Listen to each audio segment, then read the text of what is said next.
Welcome back to Chinnu's Cherry Picks. ഇന്ന് ആർക്കും ഉണ്ടാക്കിയെടുക്കാൻ പറ്റുന്ന, ആദ്യമായിട്ട് കുക്ക് ചെയ്യുന്നവർക്ക് പോലും ഉണ്ടാക്കിയെടുക്കാൻ പറ്റുന്ന ഒരു അടിപൊളി വെറൈറ്റി ചിക്കൻ റെസിപ്പിയാണ്. വളരെ സിമ്പിളാണ്, വളരെ കുറച്ച് ഇൻഗ്രീഡിയൻസ് മാത്രം മതി, ഉള്ളി പോലും വേണ്ട. അതുപോലെ തന്നെ ഇത് വെറുതെ കഴിക്കാനോ അല്ലെങ്കിൽ ചപ്പാത്തിയോ ബ്രെഡോ ഒക്കെ മുറിച്ച് മിക്സ് ചെയ്ത് കഴിക്കാനോ ഒക്കെ അടിപൊളി ടേസ്റ്റാണ്, വളരെ എളുപ്പമാണ്. അപ്പോൾ നമുക്കിതെങ്ങനെയാണ് ഉണ്ടാക്കുന്നതെന്നുള്ളത് കാണാം. ഞാനതിനായിട്ട് ഇവിടെ 1/2 കിലോ ചിക്കൻ എടുത്തിട്ടുണ്ട്. ഞാൻ ചിക്കൻ്റെ തൈസാണ് എടുത്തിരിക്കുന്നത്. നിങ്ങൾക്ക് ഇഷ്ടമുള്ള പീസസൊക്കെ എടുക്കാം. ആക്ച്വലി ബിരിയാണി ഉണ്ടാക്കാനായിട്ട് തുടങ്ങിയതാണ്, പിന്നെ ഇത് എക്സ്പെരിമെൻറ്റ് ചെയ്ത് ഇങ്ങനൊരു ഡിഷിലേക്ക് വന്നതാണ്. അപ്പോൾ നമുക്കിതൊന്ന് മാരിനേറ്റ് ചെയ്ത് വെക്കാം. അതിനായിട്ട് ഞാൻ 1.5 ടേബിൾ സ്പൂൺ തൈര് ചേർത്ത് കൊടുക്കുകയാണ്. പിന്നെ അതിലോട്ട് 1/2 ടീസ്പൂൺ മഞ്ഞൾപ്പൊടിയും 1 ടീസ്പൂൺ മുളക് പൊടിയും 1/4 ടീസ്പൂൺ കുരുമുളകും 1/2 ടീസ്പൂൺ ഗരം മസാലയും 1/2 ടേബിൾ സ്പൂൺ ജിഞ്ചർ ഗാർലിക് പേസ്റ്റും പിന്നെ ഒരു 1/2 ടേബിൾ സ്പൂൺ വെളിച്ചെണ്ണയിൽ ഇതൊന്ന് നമുക്ക് മാരിനേറ്റ് ചെയ്ത് വെക്കാം. ഞാനിത് ഓവർനൈറ്റ് ഫ്രിഡ്ജിൽ വെച്ചിരിക്കുമായിരുന്നു. നിങ്ങൾക്ക് രാവിലെ വെച്ചിട്ട് ഉച്ചയാകുമ്പോൾ എടുക്കുകയോ ഒക്കെ ചെയ്യാം.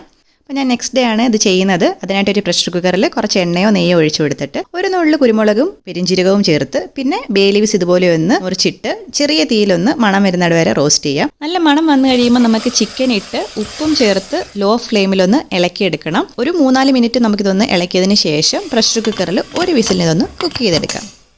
വേഗം വേവുന്ന ചിക്കനായിരുന്നു, അതുകൊണ്ട് ഒരു വിസിലിന് തന്നെ ഇത് കുക്കായി കിട്ടും. അത് കഴിയുമ്പോൾ നമുക്ക് കുറച്ച് ചിക്കനിൽ നിന്ന് ഇറങ്ങിയ വെള്ളം അതിൽ കാണും. ഒരു മീഡിയം ഫ്ലെയിമിൽ വെച്ച് നമുക്ക് ഈ വെള്ളം ഒന്ന് വറ്റിച്ചെടുക്കണം. അതോടൊപ്പം ഒരു പിടി എരിഞ്ഞ മല്ലിയിലയും കറിവേപ്പിലയും ചേർത്ത് കൊടുക്കാം. നമ്മൾ വളരെ കുറച്ച് ഇൻഗ്രീഡിയൻസ് ആണ് ചേർക്കുന്നതെങ്കിലും നല്ല ഫ്ലേവർഫുള്ളാണ്, നല്ല മണമാണ് ഇത് ഉണ്ടാക്കിക്കൊണ്ടിരിക്കുമ്പോൾ. ഒരു ചിക്കൻ കൊത്തു പൊറോട്ടയുടെയൊക്കെ മണമാണ്. അപ്പോൾ നമ്മുടെ വെള്ളമൊക്കെ വറ്റി എണ്ണ തെളിഞ്ഞിട്ടുണ്ട്. ഇനി നമുക്കൊരു മീഡിയം ഫ്ലെയിമിൽ ഇതൊന്ന് ലൈറ്റ് ഗോൾഡൻ കളർ ആവുന്നിട വരെ ഒന്ന് വറുത്തെടുക്കണം. ഒരു പ്രഷർ കുക്കറിൽ തന്നെയാണ് നമ്മളിതെല്ലാം ചെയ്തെടുക്കുന്നത്. നമ്മുടെ വെള്ളമൊക്കെ വറ്റി വന്നിട്ടുണ്ട്. നമുക്കിനി നല്ലപോലെ ഒന്ന് മിക്സ് ചെയ്ത് ഇതൊന്ന് ഉടച്ചെടുക്കണം. നമുക്ക് സ്പൂൺ വെച്ച് തന്നെ ഇത് നല്ലപോലെ ഉടച്ച് അല്ലെങ്കിൽ പിച്ചെടുക്കുന്ന പോലെ എടുക്കാൻ പറ്റും. അപ്പോൾ ഇത് കുറേശ്ശെയായിട്ട് ഇങ്ങനെ ഇളക്കി നമുക്കിത് പിച്ചെടുത്താൽ നല്ല ഒന്ന് റോസ്റ്റായി വരും. നല്ല കഴിച്ചു നോക്കാൻ തോന്നുന്ന ഒരു മണമാണ് ഈ സമയത്തൊക്കെ വരുന്നത്. അപ്പോൾ നമ്മുടെ ചിക്കൻ നല്ല കൊത്തു പൊറോട്ട പോലെ നമ്മൾ ഉടച്ചെടുത്തിട്ടുണ്ട്.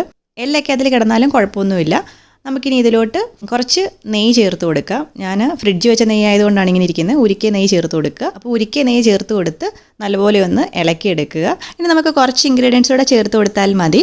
അപ്പോൾ നമ്മുടെ ചാനൽ ആദ്യമായിട്ടാണ് കാണുന്നതെന്നുണ്ടെങ്കിൽ ഒന്ന് സബ്സ്ക്രൈബ് ചെയ്യുക. ബെല്ലൈക്കൺ കൂടി ക്ലിക്ക് ചെയ്യുകയാണെന്നുണ്ടെങ്കിൽ പുതിയ വീഡിയോസ് ഇടുമ്പോൾ നോട്ടിഫിക്കേഷൻസ് ആയിട്ട് കിട്ടിക്കോളും. അപ്പോൾ ഞാൻ കുറച്ച് പെരിഞ്ചീരകത്തിൻ്റെ പൊടി ചേർത്ത് കൊടുക്കുകയാണ്, അതായത് ഫെനൽ സീഡ്സിൻ്റെ പൊടി. പിന്നെ 1/2 നാരങ്ങയുടെ നീര് ചേർത്ത് കൊടുക്കുകയാണ്. അതിനുശേഷം നമ്മുടെ എരിവിനനുസരിച്ചുള്ള കുരുമുളക് ചേർത്ത് കൊടുക്കണം. ഞാനൊരു 1/4 ടീസ്പൂൺ കുരുമുളകും കൂടെ വിതറി കൊടുക്കുകയാണ്. ഉപ്പൊക്കെ ആദ്യമേ തന്നെ നോക്കുക.